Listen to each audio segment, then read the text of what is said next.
Mrs. Frisby and the Rats of Nimh by Robert C. O'Brien. Go to the rats. Mrs. Frisby began nervously, trying to arrange her thoughts. It's about my youngest son, Timothy. He is sick, too sick to leave his bed, and moving day is only 5 days off.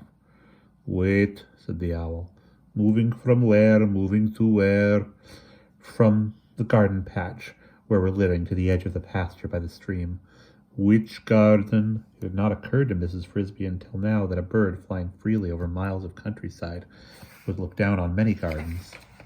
It belongs to Mr. Fitzgibbon, the one with the large stone. Yes, my house is near the stone. What makes you so sure that the moving day will come in 5 days? Mrs. Frisby told him about the tractor and what Mr. Fitzgibbon had said. It's 5 days until plowing. Of course, she added, it might turn cold again and freeze or even snow. No, said the owl, sounding quite sure. It will not. The wild onions are already up in the pastures. He asked her what kind of house she had and exactly where it was in relation to the big stone. Apparently he knew the spot well. But the more she talked to him, the more Mrs. Frisby became convinced that he would produce no solution to her problem. It had been foolish of her to think he could, foolish of her to come at all, because, she thought, there really was no solution. At last she fell silent, and the owl asked no more questions. Finally he said, Lying where it does, your house will inevitably be turned up by the plow, and probably broken to bits in the process. There is no feasible way to prevent this. My only advice to you is this. If you stay in the house, you will surely be crushed and killed, all of you. Therefore, it is better to take your chances with moving. Wrap your son Timothy up as warmly as you can, help him as much as possible on the journey, and hope for warm weather on moving day. That way you are at least sure to save yourself and the other children. The owl paused, turned away from her, and looked again at the entrance of the hollow. The patch of light it admitted was growing steadily dimmer. And now, if you will excuse me, the night is falling, and I have no more time to spare. I regret I cannot give you a more satisfactory solution to your problem.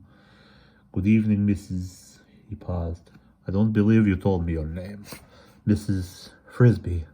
The poor mouse spoke with a sob in her throat, for the owl had said exactly what she feared he would say, and she had no real hope for Timothy.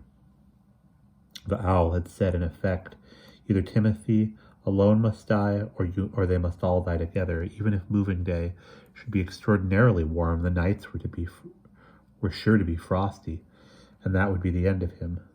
Still, one must be polite, and she added sadly, I thank you, sir, for listening to me. But at the mention of her name, an extraordinary change had come over the owl. He turned back to face her again and stared at her most intently. Indeed, he gave an agitated flutter of his wings and half flew, half hopped closer to her, bending forward until his great sharp beak was only a few inches from her face. Mrs. Frisby shrank back in fear. What had she done wrong? Did you say Mrs. Frisby? Yes, you asked my name. Related to Jonathan Frisby? Yes, he was my husband. He died last summer. He was Timothy's father. But how did you know about him? That is not important, said the owl, drawing back a little and looking at her in a new way, almost as if with deference. I will say this.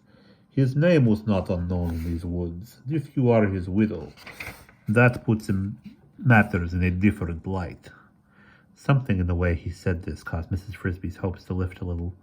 What do you mean? She asked. I mean, madam, that there is a way that your son's life might just possibly be saved. I did not mention it to you because I saw no way you could conceivably do it, and I did not want to arouse false hope. But if you are Jonathan Frisby's widow, then perhaps it can be done.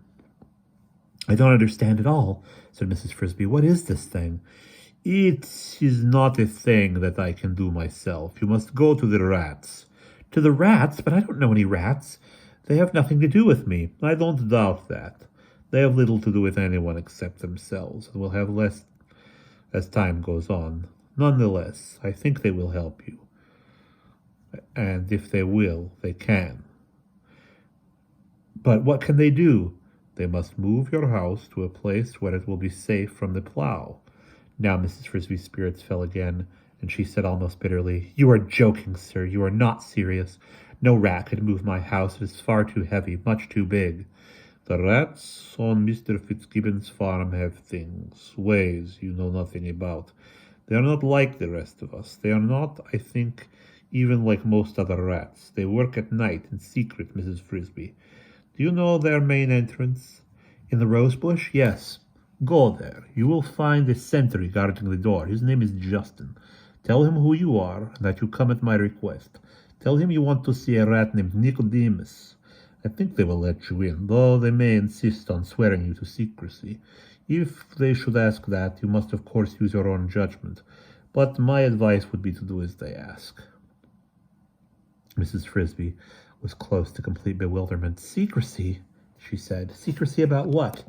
That I cannot reveal. I too have agreed to it. Also, there is much I do not know, though I have given advice on certain aspects of their projects. Well, said Mrs. Frisby, I don't understand at all, but if it might save Timothy, I will try to do what you say. Tell them, said the owl, that I suggest moving the house into the lee of the stone. Remember that, the lee of the stone. Do not forget the names, Justin and Nicodemus. Justin, Nicodemus, the lee of the stone, repeated Mrs. Frisby. I will remember. She was now so entirely puzzled that she did not think to ask what the phrase meant. Presumably the rats would know. And Mrs. Frisby, said the owl, moving again toward the entrance of the hollow, please understand, I was an admirer of your late husband, though I never met him in person. I wish you well. I hope your son's life can be saved. You see, I can understand your particular need, for I face a similar problem. You, said Mrs. Frisby, but you have no moving day. I have lived in this same hollow, the owl said, for more years than anyone can remember, but now, when the wind blows hard in winter and rocks the forest, I sit here in the dark, and from deep down in the bowl, down near the roots, I hear a new sound. It is the sound of strands of wood creaking in the cold and snapping one by one. The limbs are falling, the tree is old, and it is dying, yet I cannot bring myself, after so many years, to leave. To find a new home and move into it, perhaps to fight for it. I too have grown old. One of these days, one of these years, the tree will fall, and when it does, if I am still alive, I will fall with it. With this sad prediction, the owl stepped through his doorway, spread his great wings, and was gone, soaring silently downward into the shadowy woods below.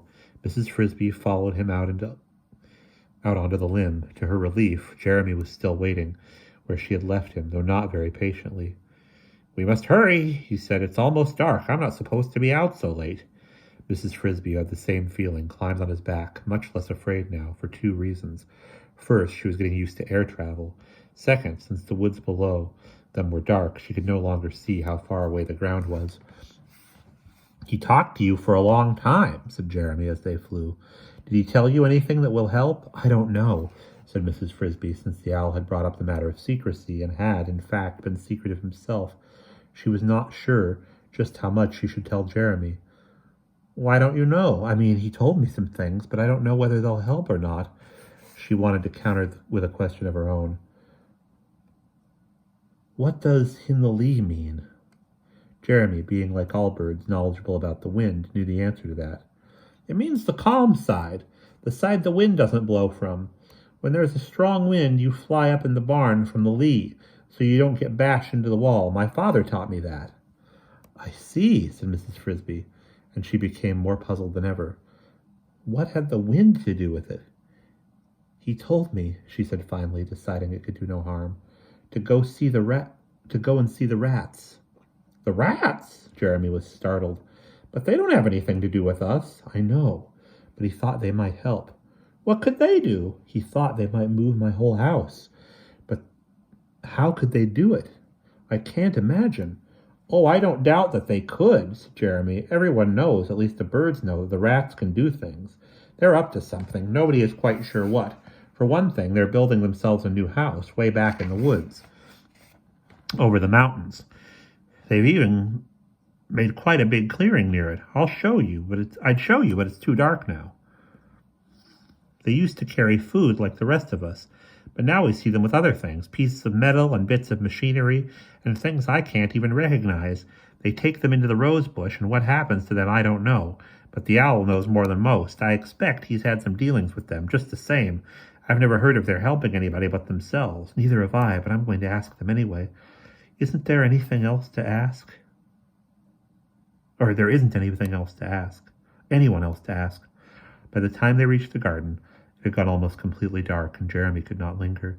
"Good night, Jeremy," said Mrs. Frisby, feeling almost affectionate toward the crow.